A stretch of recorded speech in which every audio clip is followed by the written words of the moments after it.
2023 সালে দর্শনের মাইনর পেপারে কি প্রশ্ন এসেছিল দেখে নাও। তোমাদের এটা মাইনর সাবজেক্টটি 60 নম্বরের পরীক্ষা হবে। তার মধ্যে 2 নম্বরে 10টা লিখতে হবে, 15টা থাকবে।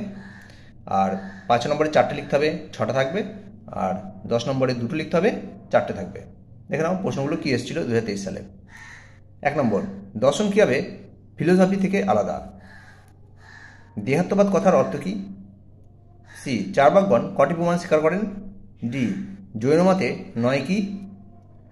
প্রতীত সমুৎপাদ কথাটির অর্থ কী? এফ, বৈজ্ঞানিক বস্তুবাদের মূল কথা কী? জি, বস্তুবাদ ও ভাববাদের মধ্যে প্রধান পার্থক্য কী? এইচ, বুদ্ধ প্রচারিত 4টি আর্য সত্য কী কী? এফ, অস্টিং মার্ক কী?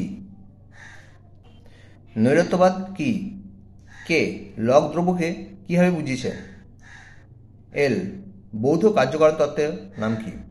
এম, কাদের যৌক্তিক প্রত্যক্ষবাদী বলা হয়? এন, হিউমের মতে দুর্বোধ্য দর্শন কাকে বলে?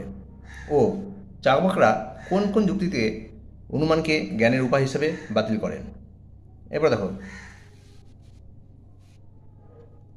2 নম্বর দাগে তোমাদের 6টা থাকবে, 4টে লিখতে হবে। প্রত্যেকটা প্রশ্ন 5 নম্বর করে, 4টে প্রশ্ন লিখবে, 5 করে 4 5 20 নম্বর। দেখো প্রথম প্রশ্ন 2023 সালে কি এসেছিল। এ, চার্বাকরা চেতনার বাস্তবতা কীভাবে ব্যাখ্যা করেন? বি, চার্বাক জড়বাদ কী বা ব্যাখ্যা করো। সি, জৈন অনেকান্তবাদের তাৎপর্য পরিস্ফুট করো।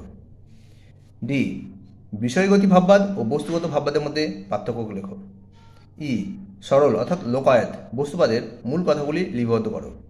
এফ, বৌদ্ধরা সত্তাকে ক্ষণিক বলেন কেন? এরপরে 3 নম্বর দাগে দেখো 10 নম্বরের প্রশ্ন, প্রত্যেকটা মান তোমাদের 4টে থাকবে, 2টো করতে হবে। এ কি আছে, ভারতীয় দর্শনের মৌলিক বৈশিষ্ট্যগুলি কী কী? ভারতীয় দর্শনকে দুঃখবাদী বলা যায় কি? যুক্তিসহ উত্তর দাও। বি, জৈন সাধবাদ ব্যাখ্যা করো। এই মত কি আপেক্ষিকতাবাদের প্রচার করে? তোমার উত্তরে পক্ষে যুক্তি দাও।